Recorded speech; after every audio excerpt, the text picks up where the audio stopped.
NewsTonight. Association of Registrars of Nigeria recommends alternative approach to dispute resolution between ASU and federal government. Kwara State Police Command arrests suspects of alleged assault. Rights and plight of widows in focus as the world marks International Widows' Day. Plus, update from the world of entertainment and sports.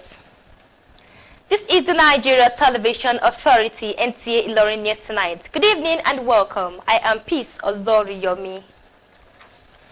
The resident Electoral Commissioner of INEC in Kwara State, Atahiru Madami, says he has accepted the public apology tendered by the Publicity Secretary of the People's Democratic Party in the state, Tunji Murumfoye. Raliat Ibrahim has more. The resident Electoral Commissioner had on Monday, 20th of June, demanded a retraction and public apology from the Publicity Secretary of PDP in the state. This follows a press release signed by Tunji Murumfoye, accusing the REC of bias and collecting bribe. The 48-hour deadline given by the REC was not over when the apology came through. The public apology has been granted and I've forgiven. It's over. If I have put that behind me, I'm looking forward to 2023 elections. I'm not somebody that will just lie low, you talk bad about me. Like I know for my integration, my integrity. I've been over 40 years. Right from when I was a young man at the age of 22, I've been held in responsible position at my state and national level. And I've seen money that I've never seen as a young man. And that was the period, if I wanted to be a thief, I would have been a thief, but I was not. He says he remains committed to free, fair and credible elections. I don't hold grudge against anybody. Highly placed people, they have called me that please I should allow bygone to be bygone. Once I've forgiven, that's okay. And few party members of PDP have called me. I don't even know them. And they have apologized. They have written a letter. If you observe the last letter they sent a copy to me, they even put up a committee to investigate the man. The REC disclosed that he has moved on with his duties. Raliat Ibrahim, NTA News. The continuous voter registration exercise by Independent National Electoral Commission, INEC, is expected to close in 7 days. The question is how many eligible Nigerians have been able to register so far. Aisha Abubakar Yahaya, who visited the INEC office in Ilorin, reports that it was a beehive with people calling on INEC for an extension. Ahead of the 2023 elections, the Independent National Electoral Commission, INEC, announced June 30, 2022 as the last day for its registration exercise. Although last Wednesday, the House of Representatives asked the Commission to extend the continuous voter registration by 60 days to enable more Nigerians to register, but then it has not been decided whether there will be an extension. This indecision perhaps seems to be the reason why the Independent National Electoral Commission's office in Ilorin is filled to the brim with people who are yet to get their permanent voter card. Ajay Folakemi Odunayo is a teacher who has done her online registration but has to be at the INEC office to do other physical registration to complete everything. Other people, just like Ajay Folakemi, have spent several hours at the INEC office to complete other registration. Today, as you know, is a midterm break for teachers and the students. So that's the only time I have the chance to step out to come and do this. And so far so good, we've not seen anyone coming out to tell us the process. I've called so many of the civil defense officers to, like, sir, I came here for a different registration, but nobody's answering me. I cannot get the form and I'm just stranded. If INEC doesn't want to disenfranchise these people, they're supposed to extend the time. The Commission has, however, not decided on any further extension, but it is planning to speed up the registration process while a meeting will be held to determine if registration will be extended. Normally Nigerians like last-minute rush for doing things. Now that they know that they have 1 more week, that is why they are rushing. However, we are going to strategize to see how we can get 1 or 2 IVET. I'll have to get 1 or 2 more IVET to the headquarters here. You saw the crowd, you saw the surge, so as to alleviate. If they increase the time, that will be good news for us. Currently, over 1.6 million residents in Kwara State have collected their voter cards, while about 300,000 is yet to be collected. Aisha Abubakar Yahaya, NTA News. The Association of Registrars of Nigerian Universities, ARUN, is recommending an alternative approach for university unions to press home their demands rather than resorting to strikes.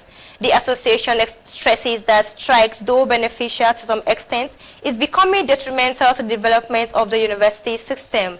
The body of registrars is worried about how strike by all the 4 university-based unions is disrupting academic activities with grave consequences on the students' quality of education and the economy of the country.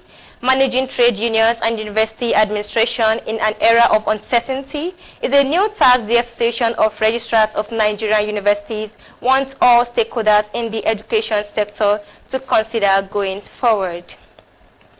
The Kwara State Police Command has arrested the suspects linked to the trendy video of an assaulted lady, Ayomide Afolayan.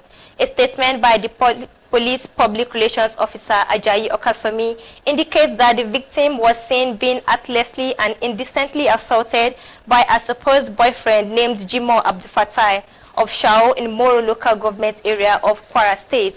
Her legs and hands were tightly held by 4 other friends of the first suspect named Olamide Babatunde, Afiz Ayomide, Agbola Abdusamad and Yakubu Mustafa for severe effects. The police in Shao got a tip-off and rounded up the suspect while the victim was taken to hospital for treatment. The Commissioner of Police, Tuesday Asayomo, directed immediate transfer of the matter to the Command CID for discreet and timely investigation.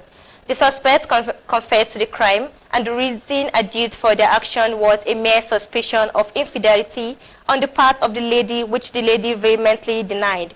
The suspects were charged to court and have been remanded in custody pending hearing and actual trial of the matter.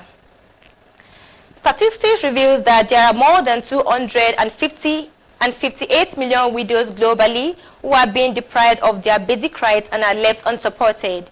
It is in view of this that a day is set aside to mark the International Widows' Day and create awareness about the rights, protection, financial security, and other needs of widows.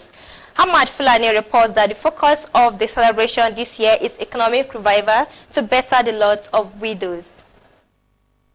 In 2011, the United Nations introduced the concept of International Widows' Day to highlight the myriad of problems facing widows. The 2022 celebration highlights voices of widows and recognition of their basic rights. In Nigeria, high inflation resulting to high cost of consumable goods and hostile reception from in-laws are some of the plight of the widows. Leveraging on this year's theme, which is Sustainable Solutions for Widows' Financial Independence, 58-year-old Ruth Adebayo is clamoring for stringent policies that can protect widows and their children. You discover that they are always neglected by the family of their husbands, or even the society as a whole doesn't even really care for what widows go through. You struggle, send your children to school. When they come out from school, no work. You see some graduates doing Okada, doing Government is supposed to do something on it. They didn't have hard work. They didn't have money to start business.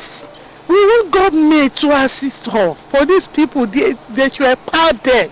Abolishment of some African traditions and norms which do not recognize the rights of the widow is key to ameliorating the challenges facing the widows. There are many people, when their husband is late, they will ask them to clip their hair. They will ask them to be drinking the water that is used to bathe the disease. These are the hindrances. It's a taboo. And this has made the widows to be suffering silently. The day also highlights ways in which they can become financially independent. Ahmad Fulani, NTA News. In a bid to promote access to safe and affordable surgery procedures, the Federal Ministry of Health has introduced a strategic plan and framework to bridge identified gaps in surgical care for Nigerians. Abdulafiz Alaya was at the University of Ilorin Teaching Hospital, where the National Surgical, Obstetrics, Anesthesia and Nursing Plan was introduced to the management and staff of the health institution. Statistics have shown that only 10% of Nigeria's population have access to surgical care, and this is far below the projection of the universal health coverage. The Federal Ministry of Health, in its effort to address this challenge, came up with NSOP, which tertiary health institutions are expected to embrace and promote in the interest of all. The plan identified gaps in infrastructure and equipment, finance, health information and human resources, among others, with clear strategic plan to get them resolved. We want to train more specialists. We want to train middle-level workforce, that is medical doctors that are not specialists, but they are able to perform certain surgical procedures. We also want to balance the distribution of surgical workforce so that it's not more concentrated in the urban areas. To the management of University of Ilorin Teaching Hospital, the plan is a timely intervention that will ensure a turnaround in the nation's health sector, and the hospital is ready to key in. We need more equipment to be able to do all this. We need more personnel to be able to do all this. Definitely we are going to do that. I heard the team lead who said that international organizations too are interested in this, so they can come in and at least assist us. Is this program ready to sponsor? Members of staff also itemized some areas of challenges in surgical care and made inputs on how to make the plan work better for effective service delivery. Abdulhafiz Alaya, NTA News. Moving on to entertainment, music star Davido put smile on the face of Ghanaian student Moro Suleiman with 5-year scholarship. Rachel Olaiton has details of these and others from the world of entertainment. Nigerian music star David Adeleke, popularly known as Davido, via his Twitter page revealed that he has given one Ghanaian student named Moro Suleiman a 5-year scholarship to Adeleke University. This came hours after someone tweeted about the young man's inability to further his education, despite his brilliant results at the West African Examination Council, WAEC. Also, Afrobeat superstar Kiss Daniel, taken to his Twitter page, has revealed that he wishes to perform his hit single titled Buga at the 2022 World Cup. The song has enjoyed great success that it found its way to the APC Presidential Convention music streaming platform Audiomack. Recently launched its Keep the Beats Going campaign. The campaign is aimed at empowering creatives and inspiring listeners to tap into new music from across the continent. The masterclass, which preceded the mixer, empowered guests such as producers, artists, and label executives with the knowledge on uploading music on Audiomack. Rachel Olaiton, NTA News. And on sports, President Muhammadu Buhari on Thursday approved the immediate return of Nigeria to international basketball competition. Olajide Bello is standing by for sports updates. The lifting of the ban for Nigeria basketball national teams to participate in international competitions was announced at a press briefing in Abuja on Thursday by the Permanent Secretary for the Ministry of Youth and Sport Development, Ismaila Abubakar. The approval was granted following a letter of appeal dated 17th by Musa Kida, leader of the Nigeria Basketball Federation Board, and addressed to the Minister of Youth and Sport Development, Sunday Dari. South African Football Association President Danny Jordan has promised Bayana 9.2 million rands to win the Women's Africa Cup of Nations 2022. Danny Jordan made the announcement at a short send-off press conference in Cape Town. Head coach Desire Elise Group had their final training session in Linksfield, Johannesburg on Tuesday morning before leaving for Morocco. The opening game is against the Super Falcons of Nigeria. For Sport Tidbits, Olajide Bello, NTA News. Now let's take a look at the weather forecast for tomorrow, Friday, 21st of June, 2022.